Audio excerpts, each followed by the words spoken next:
غصے کو پی جاتے ہیں. اب یہ غصہ جو ہے یہ فطرت ہے, انسانی فطرت. کوئی بات بری لگی آپ کو غصہ آ جاتا ہے, لیکن یہ جو جنتی ہے نا, ان کی شان کیا ہے کہ یہ غصے میں شیطان کو اپنے نفس پر قابو نہیں دیتے, بلکہ اپنے نفس کو اپنے قابو میں رکھتے ہیں کہ غصے کی حالت میں تو وہ نہیں کہے گا جو شیطان کہلوانا چاہتا ہے, تو وہ کہے گا جو خدا کہلوانا چاہتا ہے. غصے کو پی جانا, یہ پہچان ہوتی ہے نا. آدمی غصہ دلائیے, دیکھیے اگر اس کے بعد بھی رہ جائے وہ, تو یہ والعافین عن الناس. غلطی ہو گئی کسی سے, اب اس نے معافی مانگی, کہا جا میں نے معاف کر دیا تجھے, میں نے معاف کیا, میرے خدا نے تجھے معاف کیا. بلکہ مزے کی بات یہ ہے کہ اس سے پہلے کہ وہ آپ سے معافی مانگے, آپ خود کہہ دو کہ میں نے تجھے معاف کر دیا. واللہ یحب المحسنین. اور اللہ جو ہے وہ نیکی کرنے والوں کو دوست رکھتا ہے, پسند کرتا ہے. تو جنتیوں کی ایک پہچان ہے کہ غصے کو پئیں اور دشمن کو معاف کر دیں. دشمن کو معاف کر دیں, یہ انداز ہونا چاہیے. کیسے معافی؟ کبھی کسی سے بھولے سے ہو گئی غلطی, کہا کوئی بات نہیں, جگہ سوری, کوئی بات نہیں, معاف کر دیا. کبھی ایسا بھی کریں کہ اگر کوئی معافی نہیں بھی مانگ رہا ہے, آپ اس کو دیکھ رہے ہیں کہ یہ برا کر رہا ہے, اس کے حق میں دعا کریں کہ پروردگار اسے نیک توفیق دے. یہ میرا تو گناہ کچھ نہیں کر سکتا جب تک کہ تو میرے ساتھ ہے, لیکن یہ اپنی آخرت کو خراب کر رہا ہے, پروردگار اس کی آخرت کو بچا دے. کبھی آپ کو اس پر قبضہ مل جائے, آپ اس کو, وہ انسان جو ہے وہ آپ کے قبضے میں آ گیا, لیکن آپ نے کہا نہیں, جا, میں نے تجھے اللہ کے لیے معاف کر دیا. اللہ کے لیے نہیں, اس سے بڑی ایک منزل اور ہے, جو تمہارے ساتھ برا کرے تم اس کے ساتھ اچھا سلوک کرو. وہ تمہارا برا چاہتا ہے, تم اس کا اچھا کرو. یہ ہے عفو کی منزل, درگزر کی منزل. پتھر مار رہے ہیں مکے والے, رسول اللہ کیا کہہ رہے ہیں؟ قولوا لا الہ الا اللہ تفلحوا. لا الہ الا اللہ کہو تاکہ تم فلاح پا جاؤ, کامیاب ہو جاؤ. وہ پیغمبر کو زخمی کرنا چاہتے ہیں, رسول اللہ چاہتے ہیں کہ جہنم میں نہ جائے, ان پہ قبر کا عذاب نہ ہو, ان پر آخرت کا عذاب نہ ہو. وہ پیغمبر کو تکلیف دے رہے ہیں, رسول اللہ ان کے لیے دعائیں کرتے ہیں, پروردگار ان کی ہدایت فرما. وہ اپنی تکلیفوں کو لے کے آتے ہیں. اب وقت ختم ہو رہا ہے, زحمت کو یہ تمام کرنا چاہتا ہوں مسائل کی گزر. اگر اجازت ہے, ایک چھوٹا سا واقعہ یہاں پر عرض کروں آپ کی خدمت میں بہت جلدی سے, کہ یہ جو میں نے آیت پڑھی اس کے ذیل میں 3 اماموں کا تفسیر میں جو 3 اماموں کے بارے میں لکھا ہے, امام حسن علیہ السلام کے بارے میں, امام حسین علیہ السلام کے بارے میں, امام زین العابدین علیہ السلام. اللہم صلی اللہ بلند سے محمد میں, اللہم صلی علی محمد و آل محمد. غلام آیا, کھانا لے کے آ رہا ہے, سالن اس کے ہاتھ میں, امام بیٹھے ہوئے ہیں, اس کے ہاتھ کانپے, سالن امام کے اوپر گرا. امام نے اس کے چہرے کی طرف دیکھا. اب ظاہر سی بات ہے کہ یہ غلام, اللہ اکبر, اگر دنیا یہ سمجھ لے نا کہ جو غلامی کا مقصد کیا ہے, یہ جو غلام خریدتے خدمت کے لیے نہیں, یہ انہیں ٹرین کرنے کے لیے غلام بناتے ہیں. ہمارے ائمہ کے جو غلام ہے نا, یہ ہوتا تھا کہ سال بھر رہے, 6 مہینے رہے, اس کے بعد آزاد, کسی بہانے سے بھی آزاد کر دیا. مطلب کہ اب تم ٹرین ہو گئے, تم دین سیکھ گئے, جاؤ اب تم مبلغ ہو, تم دین دوسروں تک پہنچاؤ. دین ایمان کا غلام ہے. لیکن اس نے جیسے ہی امام نے اس کو دیکھا, اس نے کہا والکاظمین الغیظ, اور وہ لوگ وہ ہیں کہ جو غصے کو پی جاتے ہیں. امام نے کہا بس میں نے اپنے غصے کو ختم کر دیا. اب اس نے دیکھا, اچھا والعافین عن الناس, اور لوگوں کو معاف کر دیتے ہیں. امام نے کہا میں نے تجھے معاف کیا. اس نے کہا واللہ یحب المحسنین، اور اللہ سبحانہ و تعالیٰ نیکی کرنے والوں کو پسند کرتا ہے، دوست رکھتا ہے۔ امام نے کہا جا میں نے تجھے رائے خدا میں آزاد کر دیا۔ صلوات بر محمد و آل محمد۔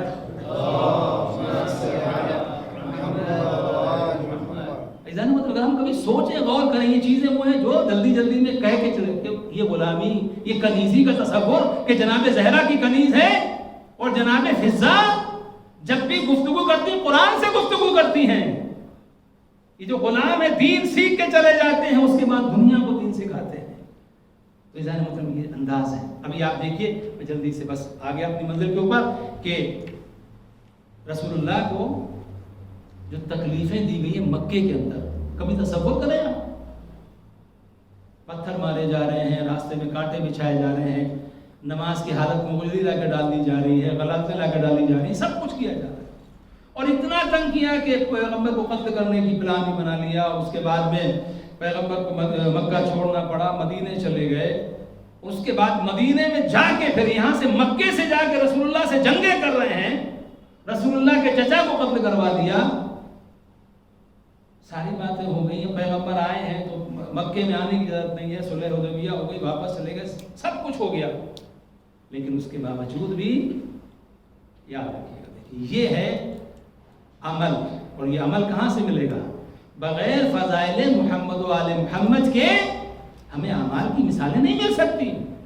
ہم سو کی تبلیغ کر سکتے ہیں، لیکن وہ اگزامپل، وہ نمونے جو دنیا کے سامنے پیش کر دیکھو یہ ہوتے ہیں۔ یہ دنیا والوں کہتے ہو اسلام تلوار کی زور پر ہے، آؤ دیکھو مکہ فتح ہو گیا، وہ لوگ جو رسول اللہ کے جسم سے خون بہاتے تھے، پتھر مارتے تھے، جنہوں نے اصحاب رسول کو قتل کیا ہے، کیا کیا ظلم اٹھائے ہیں، انشاءاللہ موقع ملے گا اس گفتگو آگے چلے گی۔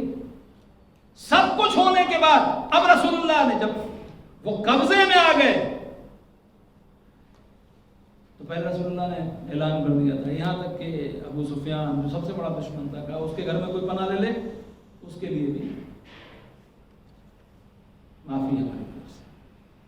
اب لوگ جو کچھ گرفتار ہوئے پیغمبر ان سے پوچھ رہے ہیں، رسول اللہ دیکھیے ان سے فیصلہ کروا رہے ہیں، پیغمبر فرما رہے ہیں کہ یہ بتاؤ کہ تمہیں ہم سے کیا امید ہے؟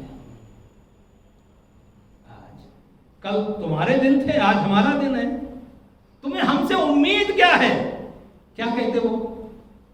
یہ ہمیں امید کیا ہوگی آپ میں قتل کر ڈالیں گے، مار ڈالیں گے، لیکن نہیں، انہوں نے کیا کہا؟ یعنی وہ بتا رہے ہیں کہ ہم نے بھلے ہی آپ کی رسالت کا کلمہ نہ پڑھا ہو، لیکن ہم آپ کے کردار کا کلمہ بہت پہلے پڑھ چکے ہیں، ہم جانتے ہیں کہ ہم اور ہیں، آپ اور ہیں، ہمارا ظرف اور ہے، آپ کا کمال اور ہے، ہماری منزل اور ہے، آپ کا کرم اور ہے، ہماری باتیں اور ہیں، آپ کی شان اور ہے۔ کہا وہی جو کوئی گناہگار انسان کسی کریم سے امید کرتا ہے۔ پیغمبر نے کیا فرمایا؟ اذهبوا انتم الطلقاء، جاؤ میں نے تم سب کو آزاد کیا، جاؤ سب کو آزاد کر دو۔ مطلب یہ ہے دشمن پر قابو پا لیا، اس کے بعد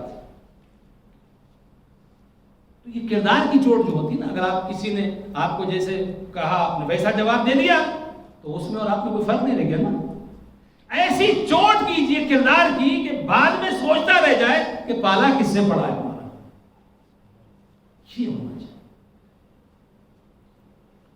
دشمن کے ساتھ وہ جو برائی کر رہا ہے اس کے ساتھ اچھا سلوک کرنا۔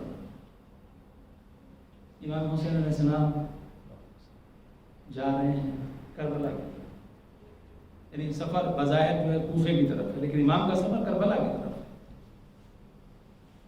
راستے میں ایک صحابی نے سامنے اس کو ایسا لگا کہ جیسے کوئی نخلستان ہے، کوئی کھجوروں کا باغ، اس نے کہا اللہ اکبر۔ امام نے کہا یہ نعرہ تکبیر کی وجہ؟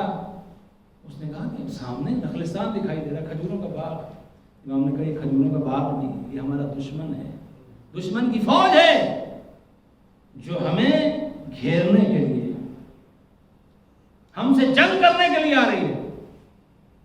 اب وہ جب قریب آئے 1000 کا لشکر. 1000 کا لشکر جو آیا تھا، امام کے اصحاب کہتے ہیں کہ اس سے پہلے جو منزل پہ ٹھہرے تھے، امام نے کہا تھا پانی کا ذخیرہ زیادہ کر لو، اسٹاک کر لو پانی زیادہ. کہا یا رسول اللہ پانی تمہارے پاس بہت ہے، پانی کی کیا ضرورت ہے؟ امام نے کہا ذخیرہ کر لو. ذخیرہ کر لیا. بات سمجھ میں نہیں آئی تھی، لیکن امام کی بات تھی، سمجھ گئے کوئی مصلحت ہوگی. اب جو سامنے آیا لشکر 1000 کا، سردار کون ہے ان کا؟ اور بن یزید الریحائی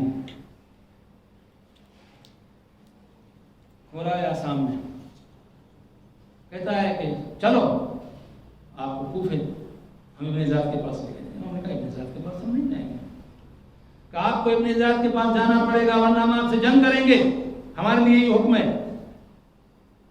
امام نے ایک مرتبہ لشکر کی طرف دیکھا، سب پیاسے ہیں، چہرے زرد پڑے ہوئے ہیں، زبانیں سوکھی ہوئی ہیں. امام فرماتے ہیں ہو یہ سب باتیں بعد میں ہوں گی، تیرا لشکر پیاسا ہے، تو بھی پیاسا ہے، پہلے پانی تو پی لے. توجہ ہے آپ کی. وہ کیا کہہ رہا ہے؟ جنگ ہوگی، یا تو کوفے چلو ابن زیاد کے پاس ورنہ ہم آپ سے جنگ کریں گے. جنگ کا مطلب کیا ہوتا ہے؟ قتل کریں گے نا. امام کہتے ہیں یہ باتیں بعد میں کرنا، پہلے تیرے ساتھی پیاسے ہیں، جو سواریاں ہیں وہ پیاسی، پہلے تو پانی پلا. صاحب نے کہا پانی پلاؤ. کسے پانی پلایا جا رہا ہے؟ دشمن کو پانی پلاتے رہے. ایک لشکر ہور کا ایک شخص، لشکر یزید جو ہے یہ لشکر ہور، اس کا ایک سپاہی کہتا ہے کہ مجھ پہ اتنا پیاس کا غلبہ تھا کہ امام کا ایک صحابی مجھے پانی پلا رہا تھا، لیکن میری حالت ایسی ہو رہی تھی کہ مجھے پانی پلاتا تو پانی پی نہیں پا رہا تھا.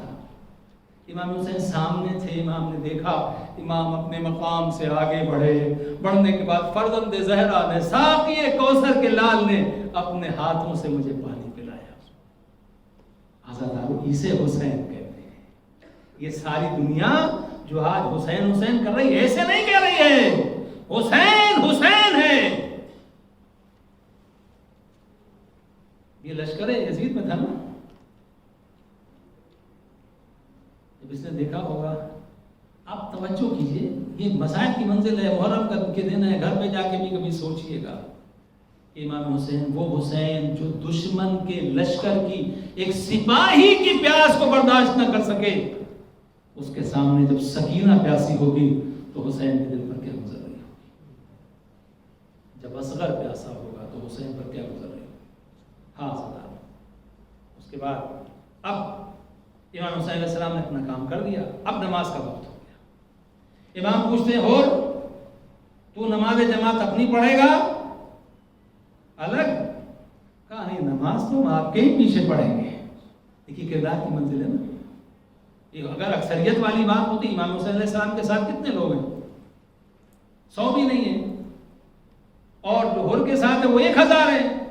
تو میجورٹی کی طرف یہ کہ بھائی چلو ادھر جماعت ہو جائے، لیکن نہیں، اس نے کہا کہ نماز تو آپ کے پیچھے پڑھیں گے. نماز ہو گئی.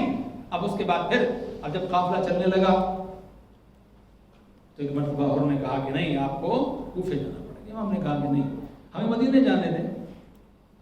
نہیں، آپ کو کوفے ابن زیاد کے پاس جانا پڑنا چاہوں. اور اس کے بعد اور نے آگے بڑھ کے امام کے لجام فرس پر گھوڑے کی جو لگام تھی اس کے اوپر ہاتھ ڈالا.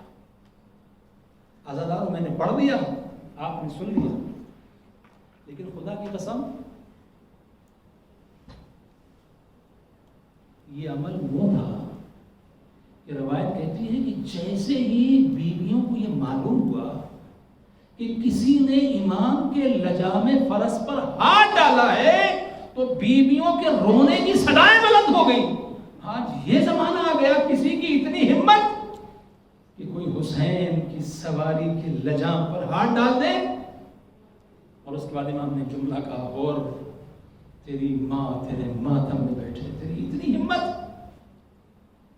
پڑھنے کی دیر نہیں کی، فوراً کہہ دیا اگر آپ کی ماں فاطمہ زہرا نہ ہوتی تو میں بھی ایسا ہی جواب دے سکتا تھا. اس کا مطلب یہ اور بتا رہا ہے کہ میں عظمت زہرا کو جانتا ہوں، عظمت فاطمہ زہرا کو جانتا ہوں. اور امام بھی کہہ رہے ہو تیری ماں تیرے ماتم میں بیٹھے، یعنی امام بتا رہے ہو تو بھٹکا ہوا ہے، تو ہمارے ساتھ آنے والا ہے. اے ہور ایک دن وہ ہوگا، تیری ماں تو کیا جب میری مجلس برپا ہوگی میرے غم کے ساتھ تیرا غم بھی منایا جائے گا، اے ہور تیرے اوپر میری ماں فاطمہ زہرا آنسو بہائے۔ بس مصائب کے منزل سے پہلے 2-3 جملے آپ کی خدمت میں، ہور کو کیا مقام حاصل ہوا، اس کے بعد جب توبہ کر لی امام کے قدموں میں آ گئے، وہ مقام حاصل ہوا کہ جب جناب ہور شہید ہوئے، آپ کی پیشانی سے خون جاری تھا، امام حسین علیہ السلام نے ایک رومال نکالا، وہ رومال جو جناب فاطمہ زہرا کا رومال تھا، جناب زہرا کے رومال کو ہور کی پیشانی پر باندھ دیا، اور اس کے بعد جب ہور کو بعد میں دفن کر دیا گیا، قبیلے کے لوگوں نے ہور کو دفن کیا، شاہ اسماعیل صفوی کا زمانہ آیا، وہ کربلا زیارت کے لیے آئے، ہور کی قبر اس وقت ایسی تھی کہ یہاں پر روزہ بنایا جائے کہ نہ بنایا جائے، کا پہلے دیکھتے ہیں کہ واقعی امام نے اس کو معاف کیا تھا کہ معاف نہیں کیا تھا۔ قبر کو کھولا گیا، اب جب قبر کو کھولا گیا تو کیا دیکھا کہ ہور ایسے لیٹے ہوئے ہیں جیسے ابھی سوئے ہیں، بالکل اس انداز میں جیسے ابھی سوئے ہوں، اور ایک ان کی پیشانی سے ایک رومال بندھا ہوا ہے۔ شاہ اسماعیل صفوی نے آگے بڑھنے کے بعد اس رومال کو کھولا، جیسے رومال کو پیشانی جناب ہور سے جدا کیا، ایک مرتبہ ہور کی پیشانی سے تازہ خون جاری ہوا، شاہ اسماعیل صفوی نے واپس رومال کو باندھ دیا، خون بند ہو گیا۔ نہیں ہور بتا رہا تھا دیکھو میں پہلے خطاوار تھا، میں پہلے گناہگار تھا، لیکن آج میری منزل یہ ہے کہ یہ فاطمہ زہرا کا جو رومال ہے نا، یہ رومال نہیں ہے بلکہ میرے سر کے اوپر تاج ہے، میں دنیا کو بتا رہا ہوں مجھے حسین نے معاف کیا ہے۔ ہاں زیادہ بس آپ کی زحمت تمام، چند جملے مصائب کے اور آپ کی زحمت تمام۔ کربلا شروع ہوئی اور اس کے بعد اب شب عاشور آ گئی، شب عاشور آئی اور رات بھر بے چین ہے، کیا کروں، ایک طرف لشکر یزید ہے، ایک طرف مولا حسین ہے، ایک طرف جنت ہے، ایک طرف جہنم ہے، کہاں جاؤں؟ آخر میں فیصلہ کر لیا، اور اس کے بعد جب صبح کو چلے تو بیٹے کو آواز دی، بیٹا بھی ساتھ میں آ گیا، بھائی بھی ساتھ میں آ گیا، جا رہے ہیں۔ کسی نے جب ہور کی کیفیت کو دیکھا، ہور اس انداز سے نکلے تھے جیسے اپنے گھوڑے کو پانی پلانے کے لیے لے کے جا رہے ہیں، تو کسی نے دیکھا، پوچھا، کہا ہور میں تیرے اندر کچھ تبدیلی راز سے دیکھ رہا ہوں، تو کچھ گھبرایا ہوا لگ رہا ہے، کچھ بے چین لگ رہا ہے، اگر مجھ سے کوئی پوچھتا کہ کوفے میں سب سے زیادہ بہادر کون ہے، میں تیرا نام لیتا، لیکن میں تیری یہ کیا کیفیت دیکھ رہا ہوں۔ ایک مرتبہ اور کہتے ہیں جو میں دیکھ رہا ہوں وہ تو نہیں دیکھ رہا ہے، ایک طرف جہنم کے شعلے ہیں، ایک طرف جنت کی بہاریں ہیں، ارے حسین کے ساتھ جاؤں گا تو جنت ملے گی۔ عزادارو جناب ہور چلے، اب جب مولا حسین کی خدمت میں جا رہے ہیں تو ایک مرتبہ بیٹے سے کہا، بیٹا میں مولا حسین کی خدمت میں جا رہا ہوں، میں نے بہت بڑا گناہ کیا ہے، میں مولا حسین کو کربلا میں لے کے آیا ہوں، اس جنگل میں لے کے آیا ہوں، اے میرے لال مجھے اس طریقے سے لے کے چلو جیسے گناہگار جاتا ہے، بیٹا میرے چہرے کے اوپر ابا ڈال دو، اے میرے لال میرے ہاتھوں کو باندھ دو، مجھے گناہگار کی طرح سے لے کے جاؤ۔ عزادارو بیٹا لے کے جا رہا ہے، امام حسین کی خدمت میں پہنچے، امام نے دیکھا میرا مہمان آ گیا، میرا مہمان آ گیا، امام اٹھے آگے بڑھے، ہور نے ایک جملہ کہا، عجیب جملہ ہے، ہور کہتے ہیں اے مولا حسین، اے مولا حسین کیا مجھ جیسے گناہگار کی خطا بھی معاف ہو سکتی ہے؟ میں اتنا سننا تھا، امام نے ہور کو سینے سے لگایا، اور میں نے تجھے معاف کیا، میرے خدا نے تجھے معاف کیا، اے ہور تیری ماں نے کیا تیرا نام ہور رکھا ہے، تو دنیا میں ہور ہے، آخرت میں شہید ہے۔ اور اس کے بعد اب امام یہ سوچ رہے ہیں کہیں ہور کو زیادہ احساس نہ ہو جائے، کہتے ہور ایک مرتبہ ہور کے چہرے سے جب مولا نے نقاب کو ہٹایا اور ہور نے امام حسین کے چہرے کو دیکھا تو کیا دیکھا، حسین کی آنکھوں میں آنسو بھرے ہوئے ہیں، حسین کی آنکھوں سے آنسو جاری ہے۔ کہا فرزند زہرا آپ گریہ کیوں کر رہے ہیں؟ کہا ہور جب تو کل دشمن بن کے آیا تھا، ارے تجھے پانی پلایا تھا، آج دوست بن کے آیا ہے، فاطمہ کے لال کے پاس ایک کوزہ پانی بھی نہیں ہے جس سے تیری ضیافت کر سکے۔